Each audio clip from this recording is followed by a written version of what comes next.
Vamos a ver hoy patología respiratoria del recién nacido.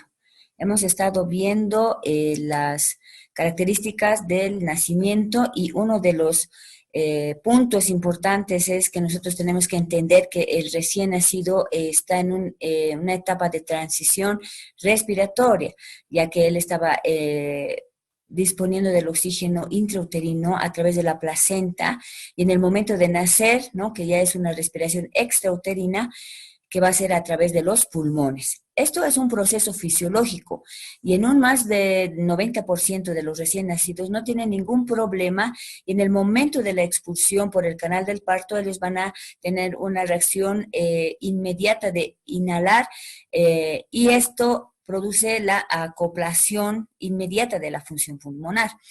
Sin embargo, en los prematuros hay una inmadurez pulmonar, lo que va a ocasionar que haya cierta dificultad. En el recién nacido, los mecanismos de adaptación se alteran, ¿no? Por asfixia o malformaciones congénitas, lo que va a dificultar la respiración del recién nacido. Muy bien, el cuadro clínico que vamos a poder ver es va a haber taquipnia, va a haber quejido, va a haber aleteo nasal, va a haber retracción y cianosis. Y es algo muy importante que veamos es la retracción intercostal, donde está haciendo esfuerzo el recién nacido para poder meter aire, ¿no? Un dato sumamente importante para evaluar la taquipnia es que una respiración mayor a 60 respiraciones por minuto está aumentado, ¿no? Esa es taquipnia. Sin embargo, una respiración entre 30 y 60 es la normal en un recién nacido, a diferencia de un adulto, ¿no? O un niño. Esta parte es un recordatorio donde nosotros tenemos que tener muy en cuenta que solamente el 1% necesita en el momento de nacer una reanimación intensiva y solo el 10% va a requerir algún grado de asistencia para que pueda respirar. Dentro de esas alteraciones respiratorias del recién nacido, nosotros vamos a tener lo que es la taquipnia transitoria del recién nacido y el síndrome de aspiración meconial. El síndrome de aspiración meconial, esto se va a presentar en el recién nacido a término y en el recién nacido pretérmino, ¿no? Eh, ¿Cómo sucede esto? Cuando el recién nacido aspira meconio antes, durante o después del trabajo de parto y obviamente esto va a obstruir la vía respiratoria y va a causar dificultad para respirar, ¿no? Entonces esto puede producir una neumonitis química y una inflamación. Va a presentar hipoxemia, taquipnia, aleteo nasal y va a la auscultación, nosotros vamos a poder escuchar estertores. De acuerdo a la gravedad, el síndrome de aspiración meconial vamos a tener, puede ser leve, puede ser moderado, puede ser grave.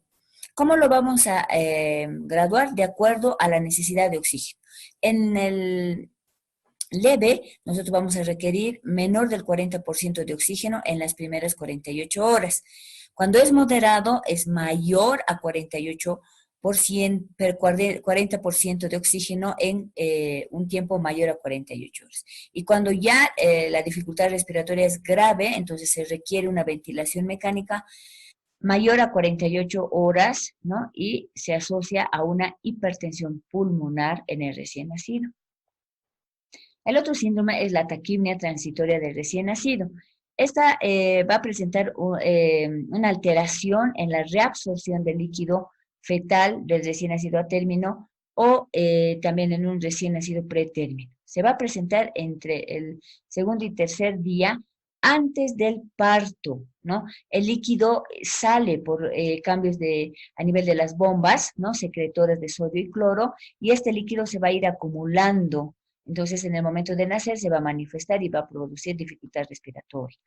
Puede haber un antecedente de cesárea, ¿no? En la mamá y va a presentar una taquipnia eh, que va a iniciarse al momento de nacer o en las 2 primeras horas después del parto.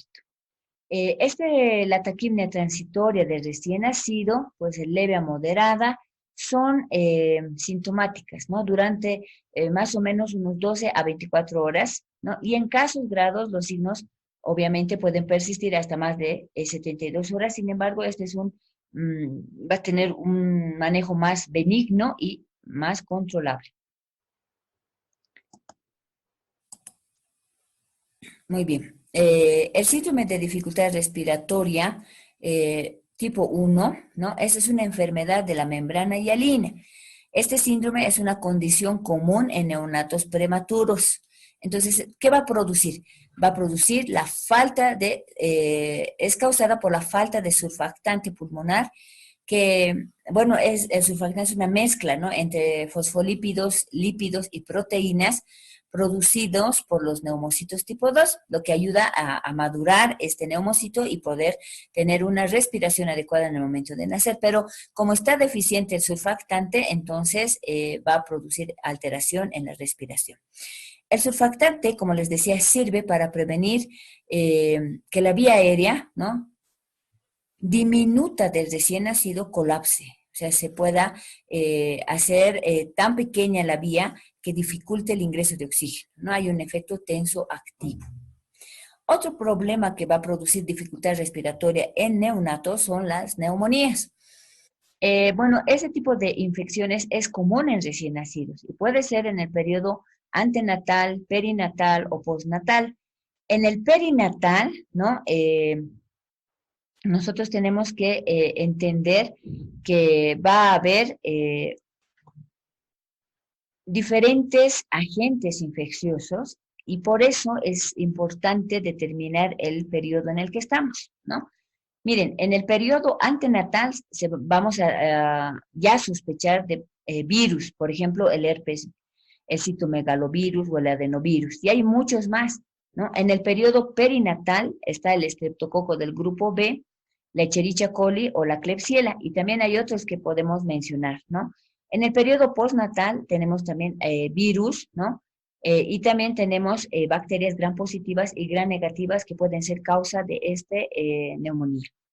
Los signos clínicos, ¿no? Que vamos a ver, de igual forma va a presentar taquipnia, va a presentar taquicardia. Sin embargo, como estamos viendo, hay diferentes tipos de patologías que van a producir distrés respiratoria, entonces hay que hacer un diagnóstico diferencial con el síndrome de aspiración meconial, el distrés de respiración y la taquipnia transitoria de recién nacido.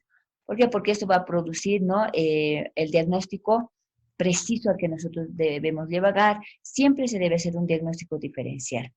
Muy bien, también vamos a poder encontrar en neumonía una inestabilidad térmica, signos de dificultad respiratoria, letargia, alimentación deficiencia e incluso en casos severos una apnea. La neumonía neonatal se divide en tres etapas. ¿No? Perdón, o casos de el diagnóstico, obviamente, en el interrogatorio tenemos muy importante nuestro diagnóstico. Los estudios recomendados en un neonato tórax, de tórax, ¿no? Hay que medir la glucosa, porque estos pueden presentar hipoglicemia. Aquí en la enfermedad de membrana hialina, ¿no? Hay un infiltrado reticulonodular que nosotros vamos a adquirir. En la taquipnia transitoria del recién nacido, podemos encontrar, y esto es en las radiografías de tórax. Y en el síndrome de aspiración meconial, nosotros vamos a tener una hiperinsuflación y también vamos a tener infiltrados algodonito, ¿no?, como si estuviéramos ante una neumonía química.